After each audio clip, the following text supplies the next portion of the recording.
Hi, I'm KUDO Mal, Branch Chief of KUDO Wales in the UK. I'm on a mission to raise awareness for KUDO and the benefits of being a martial artist. KUDO is a full contact mixed martial art and combat sport developed by Grandmaster Azuma Takashi.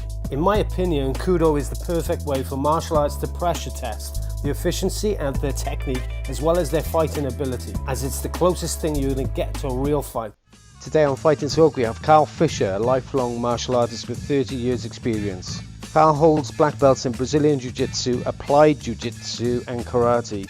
He has competed and taught internationally. With 22 years experience on the doors, he's recently partnered with precision self-protection expert Gary Hilton. Let's say hi to Carl. Carl Fisher. How are we doing? Northern Monkey. That's the one. I got a new intro, right? We'll do a face-off. Proper face-off. Yeah, that was weird. How was that? Beautiful, absolutely beautiful. There you go. Welcome to Fighting Talk, mate. Well, happy to oblige. And so we met only recently. We did. And to be honest, this is one of the kind of friendships that, you know, the most recent one I'm quite excited about, because obviously you're not a million miles from us. You do an open session once a month, and it gives us a chance to travel as soon as this COVID bollocks is finished. Yeah. So before then we start with all that, then can you just give a little bit of an intro of your background and, you know, what you've been up to till this point? God. Right then, start the time. Start at the top. Yeah, I've been in martial arts 30 years now, and I turned 50 in September. And my plan was either go on tour, do a bit of writing, because I've not done any writing for a while. Visit academies of my friends, new friends that I've made. I've made a lot of like traditional martial arts friends last couple of years. Went to Tony Pillage's last Huzzah, God bless him, and I wasn't feeling up to it. I'd been involved. I got jumped in the car park where I live. I got bashed on the head. I got like 5 stitches. Excuse me. On my head, and then I thought, hang on a minute, you know, this guy's, it's his last seminar and stuff. So I went down there. It was a nightclub in Coventry, a very famous club where a lot of famous bands had played, and I met quite a few traditional martial arts guys there. One guy, Adrian Starr, down in Southampton. He does Shirinji Kempo. Nice. And top guy, got chatting like myself. I met yourself, quick chat on Facebook, and then, oh right, you do jiu-jitsu, I do Kempo. He had a guy down for a seminar. I went down, met the guys, and then he does international multi-style seminars. And I met Koka Shinkai, I think it's 6 Dan, and Matt Robertson. I've never done Koka Shinkai, but I've got a lot of respect for it. I used to read the Fighting Arts International, the Terry O'Neill Bibles, way back in the 90s. And they always used to have articles about Masoyama and Steve O'Neill and everything. So it's really nice to meet a proper disciple of that style. Yeah, Max from up the north, he comes down this area. One of the guys that he trains with comes down here. He's a great fella. He's got some nasty kicks on him. Yeah. So you know him. I didn't know you knew him. So they say it's a small world. Yeah, he's a brilliant guy. Nice guy. Met that guy. Met a traditional jiu-jitsu guy there, Colin Foster. Another great guy, all open-minded, because I was like the non-traditional. So I was teaching BJJ. We all got on. Like we're all like older guys and everything. And I met quite all the students and stuff. So that's quite recent. But getting back in the day, I got started in karate. A Saturday night in the local taxi rank, 3-on-1. 2 guys pinned me up. This guy went top to toe on me. Then used to wear sovereign rings, the big rings, fucking black and blue. And a friend of mine, he was a black belt at the time. It was Jason Fenimore. He got me started, and he said, "Look, you've got to learn to defend yourself. Now I've got a good idea." And I kind of got out of it and had a bit of a scrap, but I was in a bad way. Got bashed in face and everything. So I thought, I don't want this happening again. So I started doing karate. Yeah. And then in between that, I was reading the Fighting Arts International. That was like a really good traditional martial arts glossy, like a quite glossy magazine. Yeah. And that was one of the first times I saw about the UFC. There's an article in it by Tony Blur. It does like this knife defense system or self-protection system. Yeah. And I remember reading about that. I thought, oh, this looks good. And then the videos came and I thought, oh, I want to get into this. Yeah. And then I was living up the time in Bolton, and Trevor Roberts was living local. And I used to see him in the shop in like the off license, and he'd, all right, Cocker, how are you? in his dulcet Bolton accent, like myself. And he said, I've come and do some jiu-jitsu. And, you know, I got training with Trev. And then I got introduced into the grappling world, which was like another world. I got my black belt in karate. Yeah. And I was training hard. Did you do which style of karate? Did you like one of the Shotokan's about? It was Wadaroo, if I remember. Wadaroo, right? Okay. It was with Phil Milner. Okay. God bless him. One with the bird on the outside. I think so. Yeah. I've still got my license. It was the International Budo Association. Yeah. Right. Okay. So we did a lot of katas. Yeah. Normal katas with walking sticks. Right. Okay. Some other weapons and things, and it was quite very interesting. Yeah, really good. Had some really good training methods. One of them, you used to do sparring. You do your karate sparring, but you had benches that you used to have in the gym. You know, they used to put on the wall bars. Yeah. Them thin benches. So you got on there and you kicked them. You've got sweat. There's no crash mats. Yeah. You know, so you had a head guard on, but I always remember this black belt called Bernard, and I was only a green belt. Oh, fucking hell. Batter you. No mercy, like your t-shirt, no mercy. Cut straight in, Gaigazuki, bang, that fucking wash it like that. Oh. Yeah. But it's good fun. I was in my 20s. You know, you don't question anything, you just get stuck in. You know, it's really good. It's good training. Then I got into the traditional jiu-jitsu. Yeah. And then so like more sort of Japanese jiu-jitsu. With Trevor's style, but he blended like catch wrestling and wrestling in it. Nice. So that's where I got into the groundwork side of stuff. Yeah. But it was more like what you'd say self-defense. Yeah.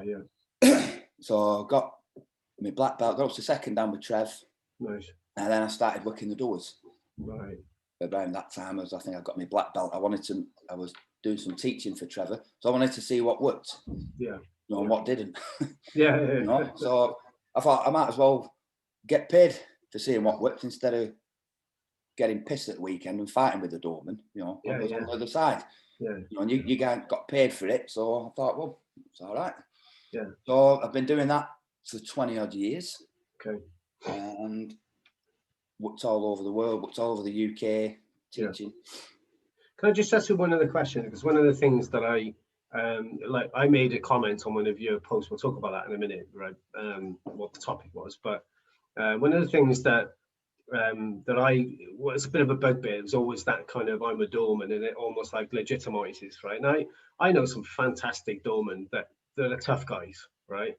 And they tend to not talk a lot. They tend to be the type that will be able to de-escalate and walk people out, but you know that they know their stuff and they can do that. And then you got your other guys, right? And they're the ones that, for me, say it doesn't make you legit just because you work on the door, right? Because I've seen quite a lot of people with those badges on that literally don't know what they're doing. So do you see, like, I mean, from being on the door yourself, do you think there's like a greater percentage of people are actually the better bouncer, or do you see that like there's a change in that all? I've seen a big change. When I first started, a lot of the doors in Bolton, it was like you got on their word of mouth. Right. You know, so you didn't want to let the people who like vouch for you. Yeah. You know, you didn't want to let them down. Right. And the number one rule, I was working at a main nightclub in Bolton, and you do your job and whatever, but whenever there's trouble, you didn't you couldn't back down or not be there kind of thing. Yeah, yeah. You know, and other people came in and they got weeded out, and you had your showboaters, your bullies, and things. And then you go working in Manchester and it was a different kettle of fish. There was all kinds of bloody lunatics, you know. But like you say, the main, like the guys that knew the stuff, a lot of them, they didn't do martial arts, right? You know, but they were just tough men. They could fight, and like I say, I learnt my craft when I was in Bolton at the time. I was going to say, it's a craft, isn't it? It's it was a good trade, right? Back then, it was a good night out. It was very busy, but there was a lot of trouble. There was a lot of fighting. You know, we had in Bolton. There's lots of different areas of the town, and they all had the gangs, and they all wanted to come and fight the doorman and things like that. So, you know, like anywhere. Yeah, yeah. You know? And when I first started, no, I didn't know about fights and adrenaline and things. No, but I was in the martial arts, so I read a lot of Jeff Thompson books. You know, right, a friend of mine. I did some training with him on his seminars and stuff. Yeah, so like I say, I learned about it, you know, and I learned what worked and what didn't, and the value of de-escalating. You know, just can't stress it enough. Yeah, yeah. You know, you don't want trouble in your venue. No, because they're the same. I mean, the characters I see in the dojo, they're the dangerous ones. That, you know, like guys who go on a dojo with the little man complex. You know, kind of wants to get a couple I've seen it. I've got same thing in the dojo, isn't it? Yeah. Guys turn up. They've got bloody stud earrings in, slip-on shoes. You know, like they're ready for a night out. And I'm like working in a nightclub. You know, is he going to get fucking killed? You know, I always wear army-style boots. Right. You're on your feet for 12 hours or whatever, or a long shift. Yeah, yeah. Yeah, and some of the clubs you used to work in, the glass collectors never did anything. So there's broken glass and bottles all over. And they say you got these guys with slip-on shoes. It kicks off, the shoes come off, and then they're in ambulance with stitches. So you're one man down. Yeah, yeah, true. They don't take it seriously. I'm not saying I'm there like dressed in militia outfit, but they're comfortable. You know, you've got to be on your feet, and you know you've got to look at your environment. No, you could be rolling around with glass all over the place. Yeah. So is that how you got into the BJJ then? Because you said, like, I mean, obviously getting to the floor and all of that. I was doing the traditional, and then there wasn't really a lot of classes. There was I remember the guy called Dan Elmer. He was from Bolton.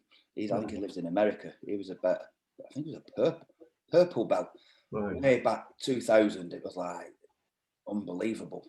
And he came back to Bolton for a bit. So I did some training with him. He used to come to Trevor's. And there was Colin Robinson, God bless him. He was like a blue belt. He used to be training in Manchester, I think at a university or a sports centre. Right. I can't remember the place.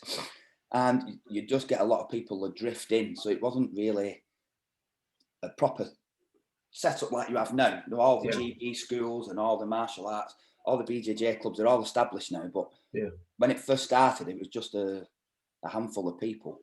Right. So we'd do that. We'd train on a regular basis, get mats where you can, leisure centres, front rooms, magazines. Like there's no YouTube and none of this stuff around. Yeah. And then there was a Machado seminar in Hull. Andy Norman had organised it. Wow.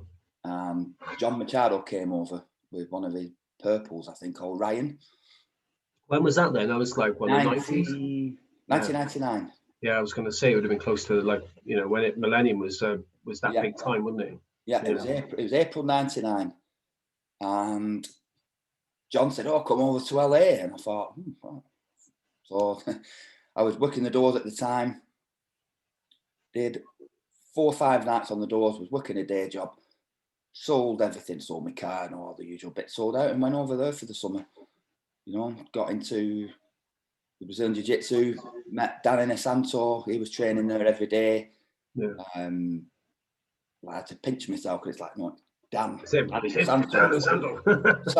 I'm sat waiting for the gym to open because Hegan, it was John and Hegan was never on time, not Brazilian time.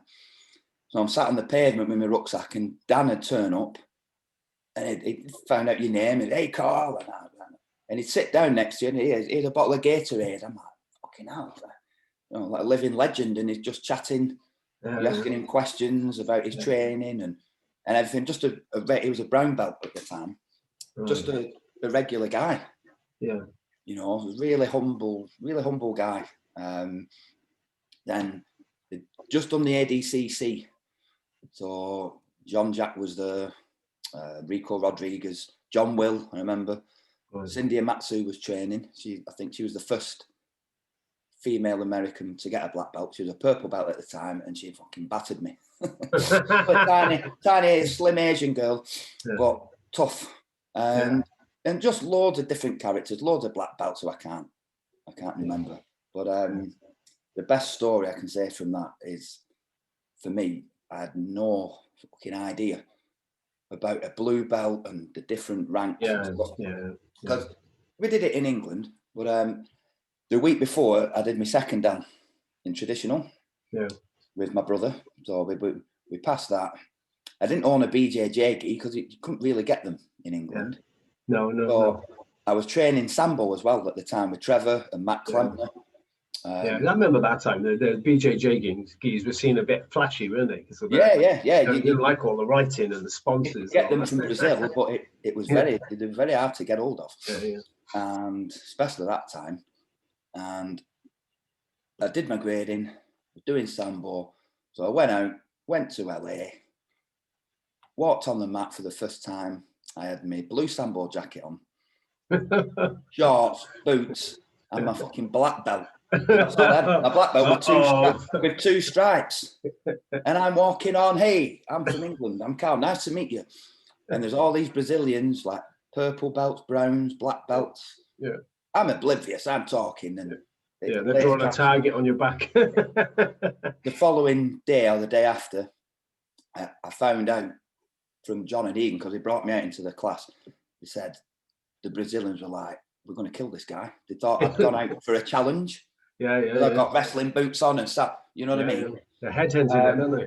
Yeah, totally oblivious to it. Shaking everybody's hands, dead friendly. Big class. Then we did groundwork, did the sparring. And it was a big line. It was about 20 guys. And you'd go in around robin. And then all these Brazilians, fucking hell. First guy was about 95 kilo blue belt. Ears like this. It clock choked me. But from what you would class the left-hand side, I was expecting it to come from the other side. Completely sparked out. I woke up, there's John, Egan, John Jack and Rico.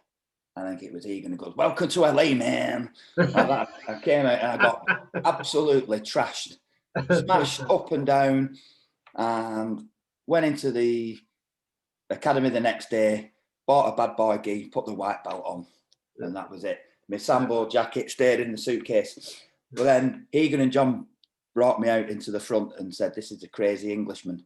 Once they explained to the Brazilians, I wasn't there to disrespect everything, to disrespect them and the art and everything. They were all, oh, hey, man, you fucking crazy, And that's me, my little story that I like to dine out on. And spent the summer there, trained and roomed with a guy called Scott Goddard. He was a British. He got his blue belt over there. He's a black belt now. I think he's in Chicago, if I remember. And then I started from there.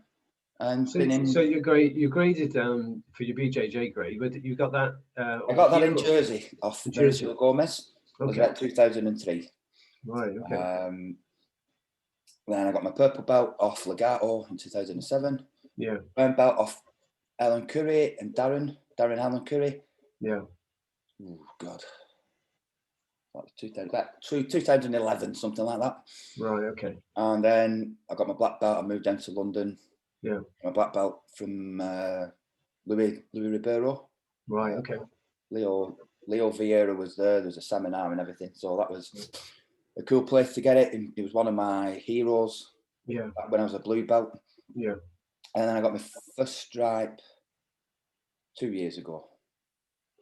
Right. Okay. Remember? So if you like obviously for me, Brazilian Jiu-Jitsu was not something that I went to, and I still, I get very good black belt, from Cardiff to come to train with the guys when we have camps and the rest of it. And we have a judo black belt, obviously, in our club to try to, polish things a little bit. And obviously, KUDO being a different art, so there's a different emphasis. So, it's a different game, I suppose. But at the same time, there's so many crossovers, which are really good, and it's nice getting into this the BJJ community between different people that I've met.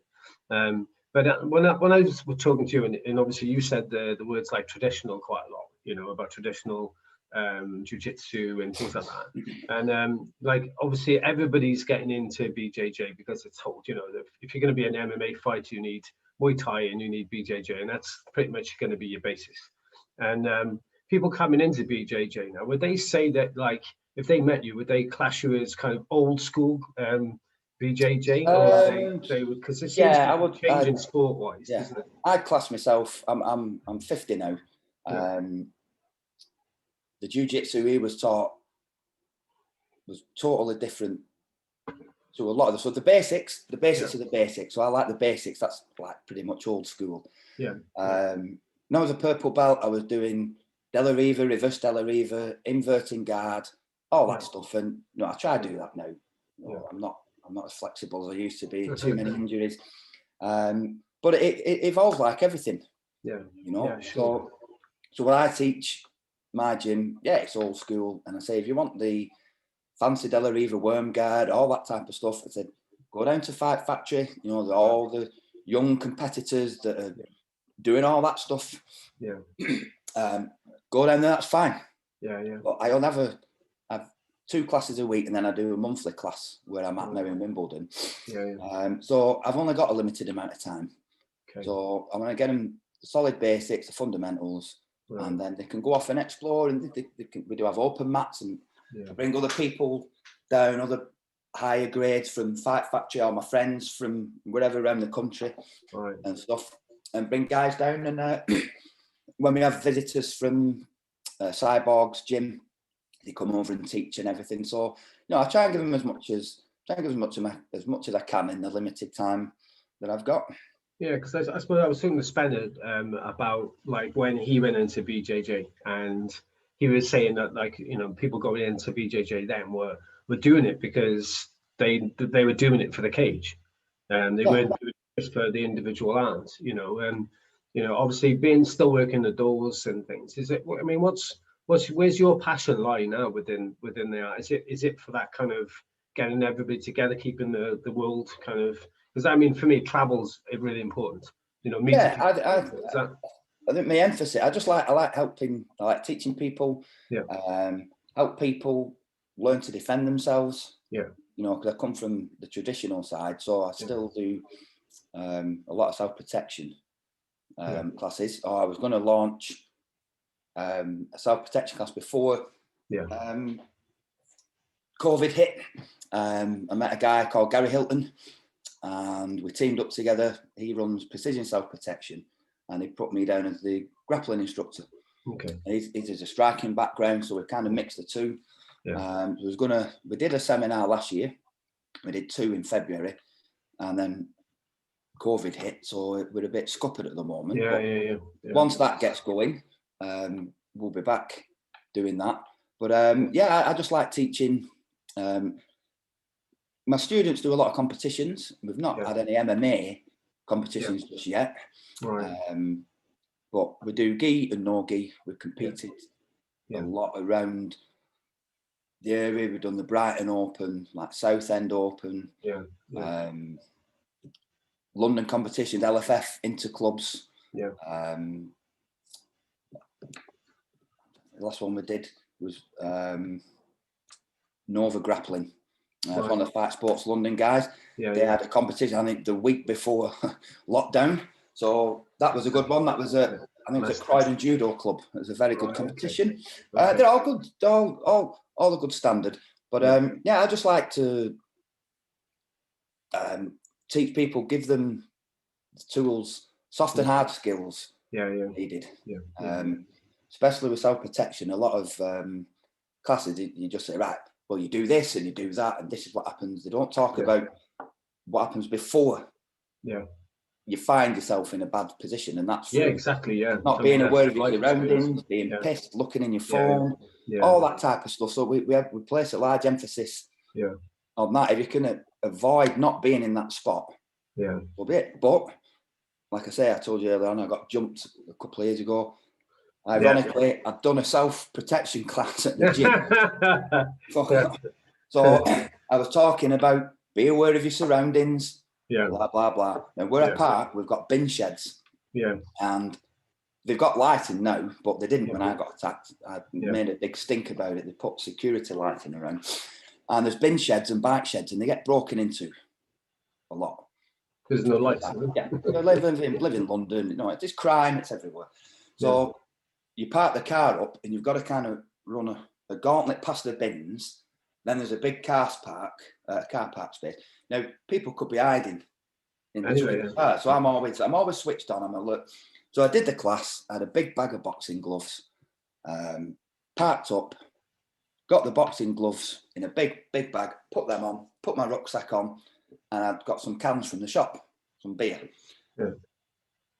Shut the door, and I walked round my car, so I've got a better look of the alleyway, like the car parking space. And as I walked round, there's just this guy under the security camera. Under it, they don't work, you know, bloody useless. Tracksuit pants, hoodie, mask on, with his right hand behind him. I could just see his glint, and I'm like, it's a knife. You know, it's London. Knife crime. I thought, this is it. You know, I'm fucking. It's my. You know, I'm a goner, or well, I'm going to get seriously injured. But I've got my rucksack on and my bag, and it come charging in at me. So I couldn't get them off quicker. I just had to drop my plastic bag of beer. So get have a scrap in, get a headbutt in, but it's all smothered.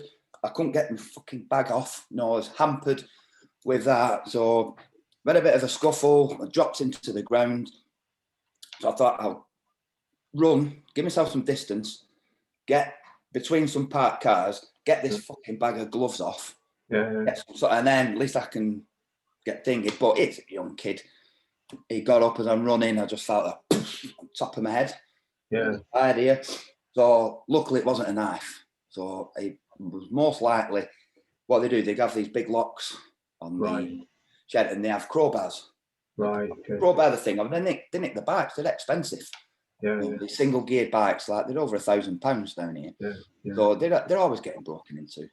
So in a way, I was quite lucky. I just got one on the head. So what was he after? Probably just the bikes. I'd probably disturbed him. Okay. But when I drove, you've seen him, right? When I drove round, he wasn't there because I had my headlights on, and it's always. I used to finish the doors. I could be coming in at all hours of the morning. So I was always worried, looking around, and he wasn't there. And in between the time I got my gear out of the car, he was there waiting to see if I was going forward or back. And so got 5 stitches in my head, CT scan. But the worst thing, because I always wear shorts, I fell down. I took the skin off my thumb, off my hand, and all down my leg. That hurt the worst. But the positive thing about it is I didn't lose any of my cans. I was going to say, we're in the pub, it's like when you spill your beer, right? You're like, I just spill it. Not with one end. I caused the commotion. I'm shouting, and there's people looking out, and then the neighbours came out. I'm sat down on the floor, blood pumping out of my head. And the missus comes down. I said, "Get me fucking cans. They're on the floor." I got shouted at for that, but I thought I'm not losing my cans over this. So, that was that. But you know, it could happen anywhere. If I hadn't been switched on, there is a little curb that runs around the side. If I hadn't walked around the car, I'd have bumped right into him. And I wouldn't have had any time to react. No, and I was going to say this to you actually, because the thing that I noticed was, you know, you write really well. It was I think it was on Les Booker's feed on Facebook, and it was the whole pressure point Dim Mac conversation, you know, and it's one of those ones where I'd slap myself in the face because I'm waiting for this like you know, press this meridian and press that, and you know, you don't turn them on, you turn them off or whatever. And then I'm thinking to myself, like, oh, well, I'm gonna have a little read of this because it's been a while since I've read one of them. And it was, if I'm right, it was over this, wasn't it? It was over one of the scenes in Cobra Kai, where Yes, I think Daniel does what we call kogen in karate. It's just like it really, you know, I've not seen many. I'm not going to spoil it for the karate guys, but I've never seen many kogen applications that are any good.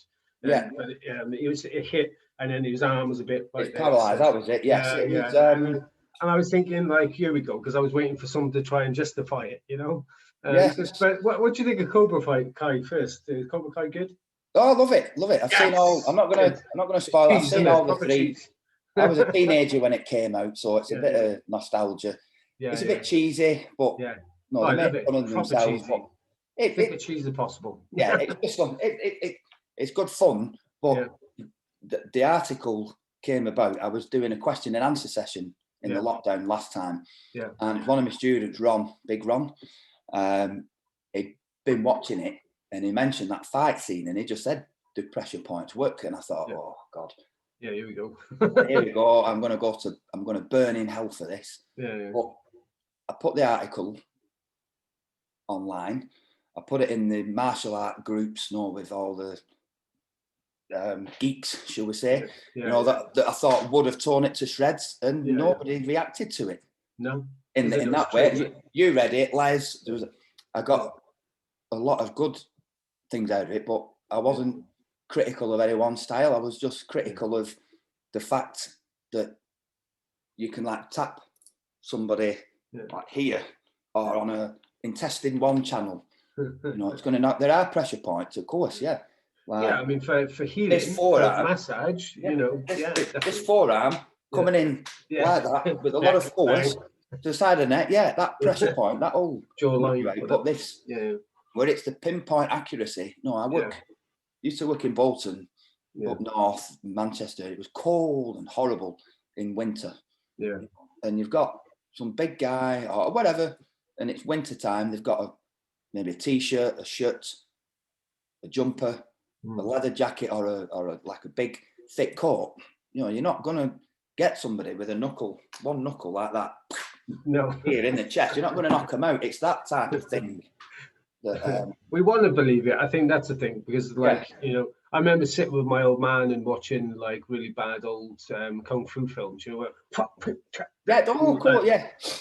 and the choreography. It was just beautiful to watch, and you want to believe in that. And like I've had like my eye gouged, in a scuffle, and you just know that when the body switches on for the fight, and actually that's one of the main questions I wanted to ask you. Actually, is that I've noticed that, like, I was talking with Spanner, and I was speaking to Anthony, who's karate background, and about the benefits of different arts, and what's more effective, what's not effective, and it's the whole street, or it's self-protection, and it's like this, and it's horses for courses, isn't it, right? Yeah. But one of the things I've noticed is that in MMA, besides KUDO, right, because KUDO obviously has a mixed martial art platform, I think is a lot more organized in that way, is that people were talking about where, it's okay, basically, for someone as a Brazilian Jiu-Jitsu black belt. There's no doubt they're legit. Anybody that gets from what I've seen,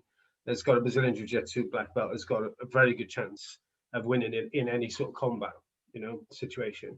But is it all right for somebody that's got a Brazilian Jiu-Jitsu black belt to teach MMA that doesn't know how to strike very well, and doesn't know combat very well from a striking point of view, compared to somebody that is a very good striker and knows some of the groundwork, So basically, I'd see, obviously, KUDO tends to be more 70% striking, 30% grappling, throwing and takedowns. So, because there's a lot of people out there who practice striking arts that won't acknowledge groundwork, throwing, any type of thing like that, I'd understand that they shouldn't be teaching MMA. Because I've seen some pretty shoddy groundwork. I don't know if you've seen it yourself, but I've seen it the other way as well. So, do you think that there needs to be a sort of standard or standardized approach to MMA, being a Brazilian Jiu-Jitsu black belt? Because you said you haven't done much with the club, but what's your opinion? No, I've not done. I wouldn't say I'm an MMA coach, but a lot of BJJ black belts will teach like no gi. Yeah. Like no gi for MMA. There are like mixed martial arts classes. Yeah. A lot of the guys that I know are active in the fight game. Yeah. So they know from first-hand experience. Yeah, yeah. That's the main thing. If you're wanting to look for an instructor, Yeah. you know, if they're teaching MMA, have they been in an MMA match? Yeah, right. Okay. I teach self-defense. I teach self-protection now. Yeah. You know, most people think, have you been in a fight? Yeah. You know, and there's so many people that don't meet that criteria. Yeah. You know, and they're teaching, and no, they're taking money away from legitimate instructors. Yeah. Yeah. Yeah. You know? But yeah, like a lot of like teach BJJ. I wouldn't say I'm an MMA instructor, Right. but I can show no-gi that's applicable. Yeah, but you can say that for instance, with you know, being a Brazilian Jiu-Jitsu black belt, having a black belt in traditional Jiu-Jitsu and having a black belt in karate from the original thing, you would say that I personally would say that you are a lot more able and a lot more skilled to be able to teach something if you brought it together to practice on a regular basis, right? Yeah. But when somebody that has absolutely no background in striking and takes a couple of courses of kickboxing down the road, and then start selling it that way, that, you know, that starts to wind me up a little bit. But the other way around, when the striker's doing the same thing with no grappling, you know. Yeah. Oh yeah. There's a lot of bullshit out there. Yeah. You know, like you say, they've not really got the skills. Yeah. And sadly, they're the ones that usually have the big classes. You know, Yeah. and then you see the ones that have got all the skills, they've got the package, they've did everything, and the classes can be quite low. You know. Yeah. But it usually comes out in the competitions.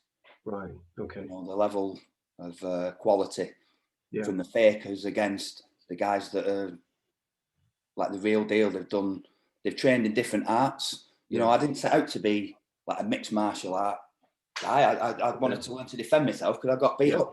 So So that's mixed martial arts. I've done a lot of boxing and Thai boxing. Yeah. I've done wrestling. I've done catch wrestling. Hmm. You know, I could. I've competed.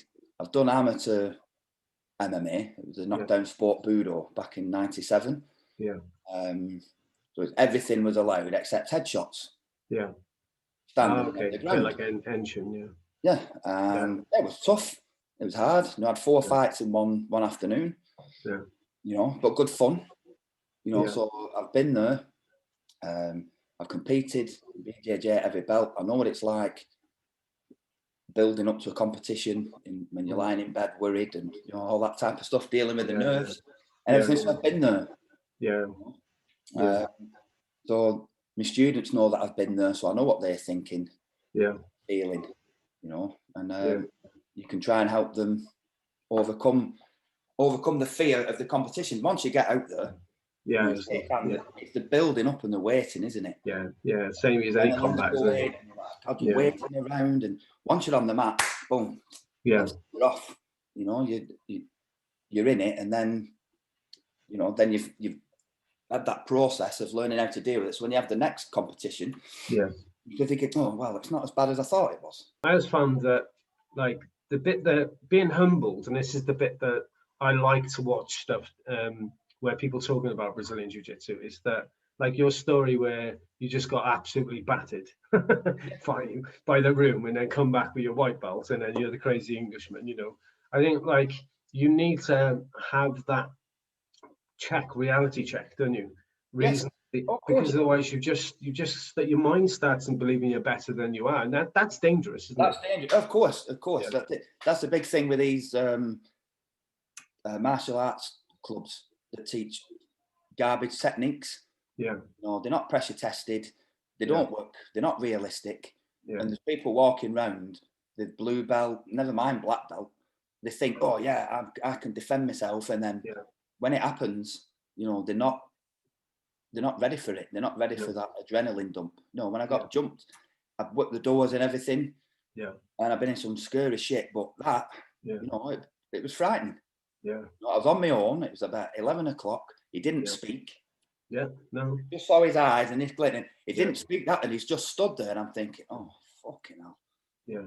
But then I thought, right, well, let's have it. Yeah.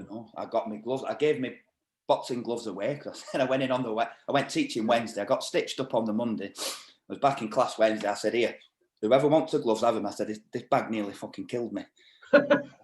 So I always make sure my cans of beer are in my rucksack.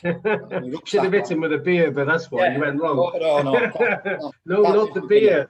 Go on, give me stitches. But it just happened, Yeah. I was in the wrong place at the wrong time.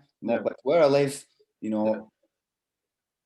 if it wasn't for my training, like I told my student, if it would just been one of the residents in the flat, they would have froze. Yeah. Oh no, they would got really hurt. They'd have gone like that, Yeah. and it wouldn't have been one dig. It'd have probably put them in hospital like properly and seriously damage them. Yeah. But I managed to get stuck in. Yeah. With the restraints of the boxing glove, because they'd had spun on a tourniquet on my arm, so I couldn't get the damn thing off. Right. Okay. But it's. Well, it's got to be said, isn't it? Because I say to my students, like when you're doing striking and you're doing grappling, right? If it's a freeze response, so in other words, like you're totally in shock, you're never going to get a strike off. So if you've got no grappling experience, you're not going to be able to defend yourself, right? No, you can't. It's hard. Even when you do pressure testing drills in class, you can. It's hard to get one backpedaling. It's hard to recreate a real fight because the dynamics are different. But the more like rolling you do, the more boxing, anything that pressure tests gets you used to that adrenaline dump. Yeah. And that I think I can look into self-protection. You said about doing self-protection. You get like. You say this is the scenario and you explain it. You've already given them information of how to prepare for it, right? Yeah. But then when you're leaving your house and you're like just had an argument or you go in somewhere in a rush, you're oblivious. You haven't got that sequence in place. So I truly believe in the grappling for that. But one of the other questions I was going to ask you is that like being a bouncer, working doors or whatever, you for a long time I was working in a charity where I had to do a lot of physical restraints, right? And you can't hit someone and you're not allowed, I'm not sure what the door situation is, but you're not allowed to use pain compliance, right? So obviously a lot of things that you learn. So I always felt a little bit, I got more confident over the years, but I always felt like, blimey, how do you do these things without using joints and, pain compliance or, hitting people and stuff? And like, because you're on the door and you're sober and you're the one looking after everyone, would it change that, if you are allowed to hit somebody, say for instance bouncers are allowed to just go right bang out like old school sort of bouncing, would it make more sense for you to practice as a striker if that was that was allowed? There's a preemptive strike. There's certain things you can do if you're attacked. Yeah, so you are allowed still as a bouncer to hit in. If somebody, if they're coming at you with bottles and weapons, there's certain things you can do to negate that threat. Right. So still, like you still got your rights. If you step over that, once you've nullified the threat, and then you step over and give them a slap afterwards or something, then you're in a bit of you can be in trouble. Yeah. In the eyes of the law. Yeah. But going around, like say, just smashing people in the face just because you can't let them in and things like that, all that type of stuff, that's going to get you in trouble. Yeah. But it did happen though, didn't it? It did happen. Yeah, of course it did. It happened. I see bouncers with wearing gloves with metal inside them. When I was a teenager, you'd sneak into town, it got dealt with. You got a dig, and that was it. Yeah. But now, as soon as there's a fight, they get the phones out, and you can't do anything. You're unwilling to do something, and situations can get out of hand. Yeah. I know I might sound Neanderthalic and snowflakes, but oh my God, there's people out there that need a slap. You understand? Yeah. But a lot of it now, you have to just try and de-escalate. You see it I used to work in Southwest London, and it was opposite a police station, and they'd have every weekend I work there. Clapham Park, is it? Clapham, yeah, near Clapham Common Station's a big Clapham High Street. It's a big main drag, and there's too many bars and late night. There'd be a restaurant. Yeah. I used to work at a restaurant, and they'd serve food till say 11, and then they'd clear tables and chairs. Then there'd be a late drinking venue till 3 o'clock. Yeah.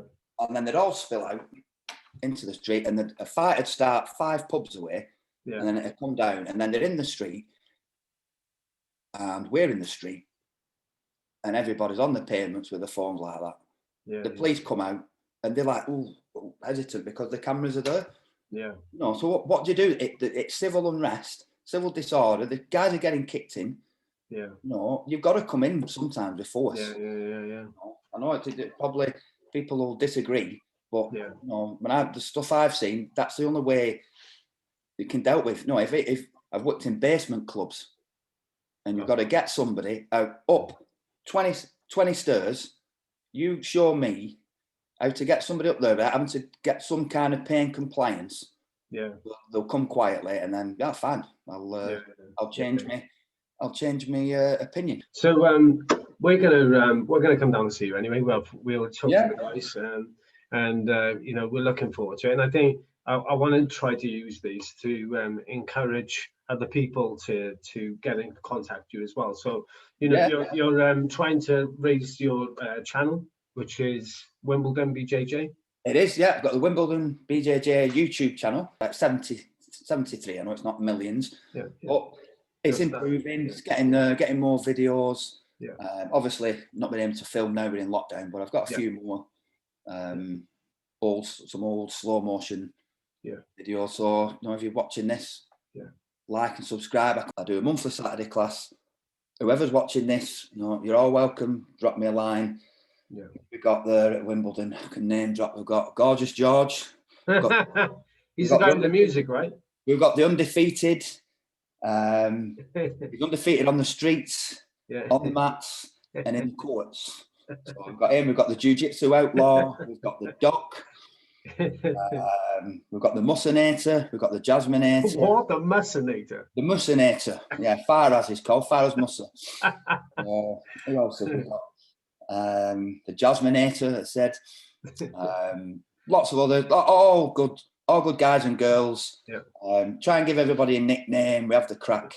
Yeah, it's an open session on the Saturdays. I've had people said Adrian Starr came down with Colin Foster. Yeah.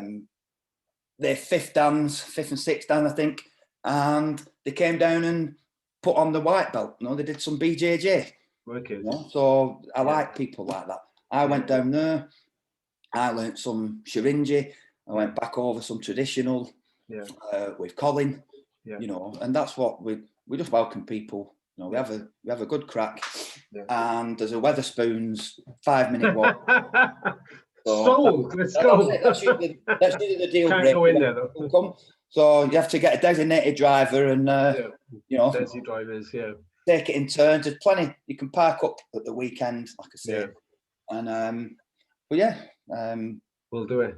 The invitation's out there. We'll sort that once everything settles down. Yeah, definitely. I think the big thing for me is putting on a campus seminar as soon as we can, because there's so many people that we've met, and I don't want this to go off the boil, because it's like when you go somewhere and you say, I'll see you next year, and all the rest, and you don't see them. So I think we need to put a little bit of infrastructure. Well, thanks very much for doing this. Really, really appreciate it. It's been a good laugh. I've never done a podcast before. This is my first time. Is it a podcast or what? I don't know what I don't know what it is. It's like, I just call them interviews, and people say podcasts. Yeah. No, but I thought podcast was when you couldn't see it. But that's just me. I thought podcast was in the car. But it's an age thing, maybe. I don't know. That's it. But no, it's been highly enjoyable, Mal. No, thanks for having me on, and I hope have a great week. Spit it out. Have a great weekend, mate, and I'll see you on the other side. I just want to say thanks for letting me on, and I hope it's a pleasure. You understand my northern accent, and it's great. I love it. Hopefully, I've educated a few people and what have you. So I just think I want to go watch Peter Kay now. You see what he said? You seen Peter Kay when he says, when they get the lyrics wrong on the songs? oh yeah. And he says, "Staple the Vicar." Yes. This is that one. Yeah. I love that scene. It's brilliant. That's it. Well, my instructor Trevor, Yeah. he was based on the Max and Paddy, Right. the Dorman. Oh yeah. You know, so it's always funny when I see that when I'm down here in London and that's on. Can you hear me now? Can you hear me now? That's brilliant. All right, mate. Well, I'll catch you All later. right.